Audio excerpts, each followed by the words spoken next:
आपका Exxon classes में। दोस्तों अपनी इस वीडियो में बात करने वाले हैं रीट भर्ती 2021 की विज्ञप्ति जारी कर दी गई है।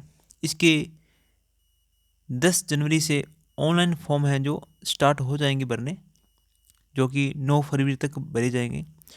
तो दोस्तों आपको फॉर्म भरने से पहले किन बातों का ध्यान रखना चाहिए, या फॉर्म जब भर रहे हो आप तो आपको किन बातों का ध्यान रखना चाहिए, इसकी पूरी चर्चा अपन इस वीडियो में करने वाले हैं। तो आप इस वीडियो को पूरा देखिएगा। इसकी देखिएगा विज्ञप्ति में जैसे दे रखा है उसके हिसाब से मैं पूरी बात आपसे करने वाला हूँ, क्योंकि बहुत से स्टूडेंट होते हैं जो विज्ञप्ति पूरी नहीं पढ़ पाते हैं, पढ़ते ही नहीं हैं, क्योंकि बिना पढ़े ही फॉर्म अप्लाई करते हैं तो उनमें किसी भी प्रकार की त्रुटि रह जाती है, जिसके कारण से उनको बाहर भी किया जा सकता है। तो मैं चाहता हूँ कि आपकी किसी प्रकार की गलती न हो, तो आप सजग रहे पहले से ही, ताकि आपको किसी प्रकार की समस्या का सामना ना करना पड़े। चलिए स्टार्ट करते हैं। इसमें देखिएगा ऑनलाइन आवेदन करने की प्रक्रिया क्या रहेगी। देखिएगा राजस्थान प्राथमिक एवं उच्च प्राथमिक विद्यालय अध्यापक सीधी भर्ती 2021 अंतर्गत अध्यापक लेवल द्वितीय के पदों पर आवेदन करने हेतु अभ्यर्थी को यानी कि पहले आपकी SSO ID होनी चाहिए। इसके जो फॉर्म भरे जा रहे हैं केवल लेवल 2 के भरे जाएंगे, क्योंकि इसमें अलग अलग सब्जेक्टों की समस्या रहती है, क्योंकि जितने में स्टूडेंट पेपर देते हैं अलग अलग सब्जेक्ट होती है, सब्जेक्ट के हिसाब से उनकी मेरिट निकल जाती है, तो लेवल फर्स्ट का नहीं भरा जाता। सर्वप्रथम सबकी SSO ID होनी चाहिए। मेरे ख्याल से सबकी SSO ID है। इसके अलावा जो भी वीडियो देख रहा है भाई बहन जिसकी SSO ID नहीं है, जो फ़ोन के द्वारा बनाना चाहता है, तो इसकी भी वीडियो मैं बना दूंगा, तो कमेंट बॉक्स में ज़रूर बताइएगा। अगर नहीं है तो इसकी वीडियो बना देंगे। करवाना होगा।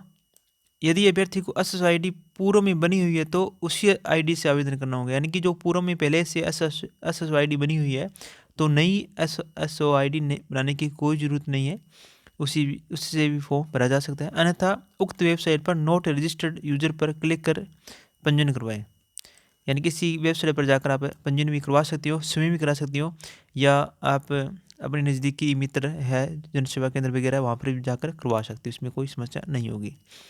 पंजीयन करवाने के पश्चात SSO ID पर पासवर्ड से लॉगिन किए जाने पर ये ध्यान रखिएगा, जब भी आप एक नई SSO ID बना रहे हैं तो अपनी लॉगिन पासवर्ड वगैरह है, यूजर ID है, वो आप अच्छी तरह से याद कर लेना, क्योंकि इसकी समस्या भी रहती है कि यूजर ID या ID कई बार ई मित्र वाला नहीं देते हैं, तो बाद में जब भी रिजल्ट आएगा या आपको देखना होगा तो इसकी समस्या आपको ना आए। तो ये रहेगा। जब SSO ID खोलते हैं तो इसमें आपको जाना होगा ऑन गोइंग रिक्वायरमेंट।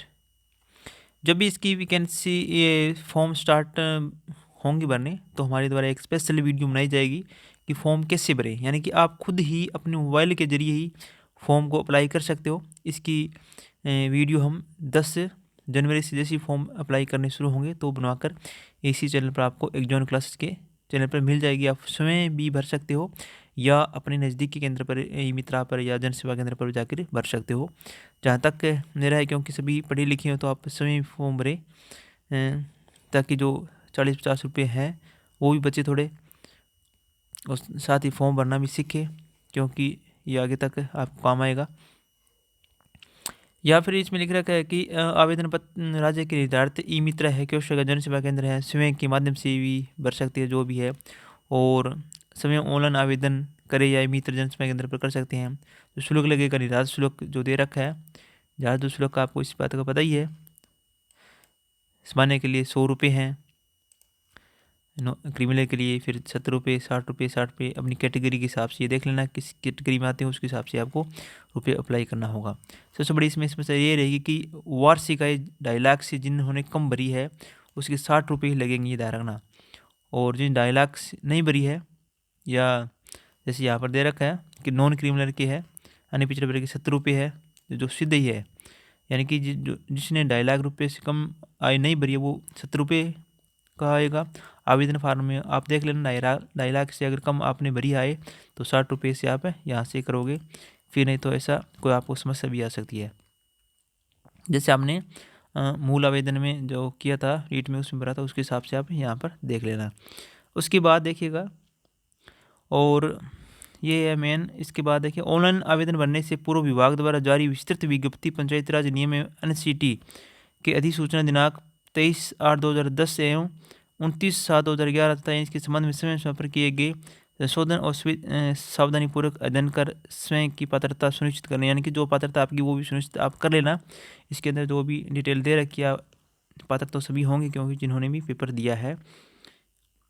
नेक्स्ट देखिएगा, यहाँ से बड़ी समस्या रहती है कि 3 नंबर पॉइंट देखिएगा, अभ्यर्थी ऑनलाइन आवेदन अंतिम रूप से सबमिट करने से पूर्व यह सुनिश्चित कर ले कि ई मित्र या जन सेवा केंद्र स्वयं द्वारा आवेदन पत्र में भरी गई समस्त प्रविष्टियाँ सही भरी गई है।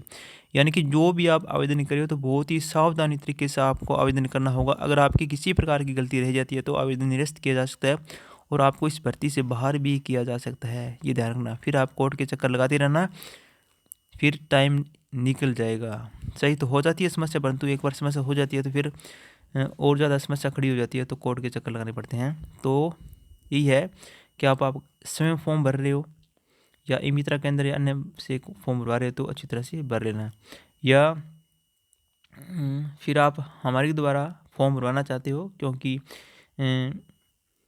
हमारे डिस्क्रिप्शन में हम मोबाइल नंबर दे देंगे और आपकी हमारे द्वारा फॉर्म आप हम पर विश्वास करके आप फॉर्म भरवा सकते हो।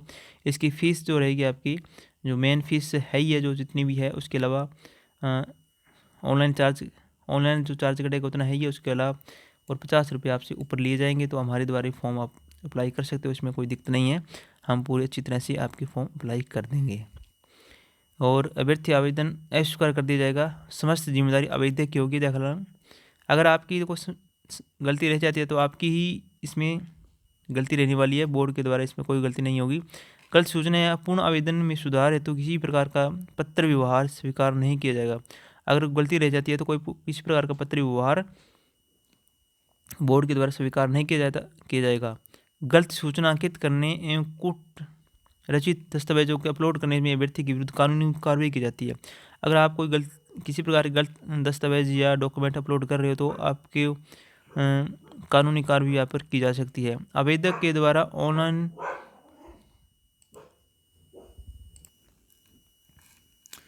यानी कि आप जो भी इसमें भर रहे हो, एक बहुत ही आपकी जो सही चीज़ है वो ही भरना, अन्यथा आपके ऊपर कानूनी कार्रवाई की जा सकती है या आपको बाहर भी किया जा सकता है। 4 नंबर पॉइंट देखिए, ऑनलाइन आवेदन सबमिट होने के पश्चात उस आवेदन क्रम में किसी भी प्रकार का कोई परिवर्तन, अगर एक बार आपने आवेदन सबमिट कर दिया तो आपको किसी प्रकार का चेंज करने का मौका नहीं दिया जाएगा। तो आप भरते समय बहुत ही सतर्क रह के भरना दोस्तों, नहीं तो आपकी ये समस्या पैदा हो सकती है। अनुज्ञा नहीं होगा, यदि आवेदन में संशोधन अपेक्षित हो तो उसे ऑनलाइन या नया आवेदन पत्र निर्धारित तिथि तक भरना होगा। यानी आपकी अगर गलती, यहाँ पर ये स्पष्ट रूप से एक बात और भी लिखी हुई है, अगर आपकी जो फॉर्म आपने मान लीजिए कि आपने 10 जनवरी कोई फॉर्म अप्लाई कर दिया, आपकी अगर कोई गलती रह जाती है तो इसमें ये स्पष्ट रूप से लिखा गया संशोधन अपेक्षित हो तो, अगर उसमें संशोधन करने की जरूरत हो तो उसे ऑनलाइन नया आवेदन पत्र निर्धारित तिथि तक भरना होगा, जो यानी कि 9 फरवरी से पहले आपको दोबारा अगर आप फॉर्म भर देते हो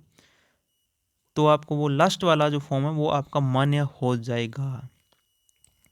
और साथ ही आवेदन सबमिट होने की सुनिश्चितता कर ले, आवेदन अंतिम रूप से सबमिट नहीं होने पर अभ्यर्थी स्वयं जिम्मेदार होगा। अगर आप देख लेना कि हमारा आवेदन सबमिट हो गया है या जब ये आपका प्रिंट आ जाता है तो आपका आवेदन भरा हुआ माना जाएगा। 5 नंबर पॉइंट देखिए, अभ्यर्थी ऑनलाइन आवेदन पत्र में अपना स्वयं का मोबाइल नंबर, ईमेल आईडी एवं आधार नंबर अंकित करिए। अगर ईमेल आईडी नहीं है तो बनवा लेना, क्योंकि इसमें जब समय समय पर बोर्ड द्वारा जो सूचना भेजी जाएगी, या मोबाइल नंबर अपने ही देना ताकि आपको समय समय पर सूचना का पता चलता रहे। आधार नंबर है। ऑनलाइन आवेदन में अंकित मोबाइल नंबर ईमेल आईडी बदलने, बंद होने या नेटवर्क समस्या होने पर सूचना प्राप्त नहीं होने पर अभ्यर्थी की स्वयं की जिम्मेदारी होगी। यानी कि जो भी आप ईमेल आईडी दे रहे हो या मोबाइल नंबर दे रहे हो, अगर आपके बंद हो गई, नेटवर्क नहीं है, तो आपकी स्वयं की जिम्मेदारी होगी अगर बोर्ड के द्वारा कोई भी सूचना आपको भेजी जाती है तो। ये इसके अलावा देखिएगा, 4 नंबर पॉइंट हो गया, 5 नंबर पॉइंट हो गया। 6 नंबर पॉइंट देखिएगा, 6 नंबर पॉइंट में क्या कुछ है, 2 पॉइंट और है, इसमें थोड़ा और देख लेते हैं अपन। 6 नंबर पॉइंट है कि अभ्यर्थी विभाग द्वारा निर्धारित समय सीमा में ऑनलाइन आवेदन के अंतिम दिनांक का इंतजार किए बिना ऑनलाइन आवेदन करे, अन्यथा किसी प्रकार की कोई भी नेटवर्क या अन्य समस्याओं के कारण आवेदन सबमिट नहीं होने करने पर विभाग की कोई जिम्मेदारी नहीं। यानी कि ये स्पष्ट रूप से लिखा हुआ है जब भी आपकी ऑनलाइन आवेदन शुरू हो जाती है, यानी कि 10 जनवरी से हो जाएंगे, तो आप 10 जनवरी से फॉर्म अप्लाई करना शुरू कर दीजिएगा।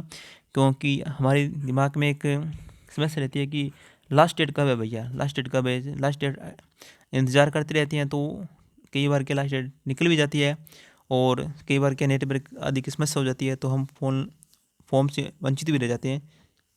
तो इस प्रकार की समस्या न तो समय रहते हुए अपन आवेदन भर दें, ताकि हमारी एक जिम्मेवारी भी है, क्योंकि अच्छे नंबर अगर आपके बन रहे हैं तो ताकि आप टीचर लगो।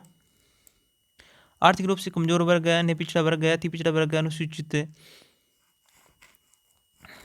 अनुसूचित जनजाति है, शहरिया, आदिम, उत्कृष्ट खिलाड़ी, भूतपूर्व सैनिक, विधवा, परित्यक्ता, विशेष योग्यजन, अन्य वर्ग के व्यक्ति ऑनलाइन आवेदन में अपने वर्ग का स्पष्ट रूप से उल्लेख निर्धारित कॉलम में करें। ये ध्यान रखना, जिस वर्ग में आते हो, जिस कैटेगरी में आप आ रहे हो, तो उसकी एक अच्छी तरह से आपको उस कैटेगरी में यानी कि आपको खुद को शामिल करना होगा।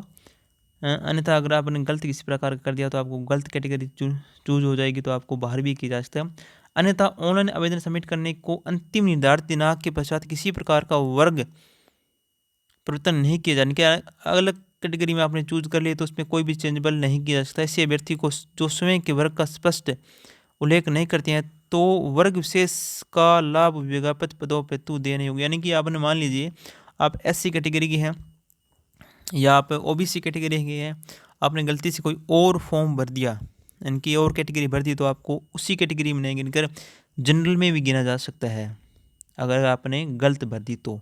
ये ध्यान रखना, उसी कैटेगरी का आपको लाभ नहीं मिलेगा। माने कि 80 का कैंडिडेट है, OBC में भर दिया तो आपको OBC का लाभ वहाँ पर मिलने वाला है, OBC का होगा फिर आपका लफड़ा हो जाएगा। तो इस प्रकार आप जो जिस कैटेगरी में आ रहे हो तो उसका स्पष्ट रूप से अंकित कीजिएगा, ताकि आपकी किसी प्रकार की समस्या ना हो। और उसी श्रेणी वर्ग में ऑनलाइन आवेदन भरा है तो सबमिट प्रमाण पत्र, दस्तावेज या समय प्रस्तुत करने नहीं करने पर आवेदक अभ्यर्थी का ऑनलाइन पत्र निरस्त रद्द है, पात्रता निरस्त की जा सकती है। यानी कि इस प्रकार की समस्या है अगर हो रही है तो आपका अब जो ऑनलाइन फॉर्म भरा है उसको निरस्त किया जा सकता है। नेक्स्ट देखिएगा, विभाग द्वारा ऑनलाइन आवेदन पत्र में भरी गई सूचनाओं के आधार पर ही अभ्यर्थियों की पात्रता जांच की जाएगी। यदि आवेदक द्वारा भरी गई सूचना के आधार पर वह अपात्र पाया जाता है तो उसका ऑनलाइन आवेदन पत्र अस्वीकृत कर दिया जाएगा। यानी कि मेन बात ये है कि जब आपने ऑनलाइन फॉर्म भरा था उसमें जो डिटेल डाली गई है वो ही डिटेल यहाँ से डाले, ताकि वो उसे मैच हो, ताकि आपकी कोई उसके बाद कोई समस्या ना आए।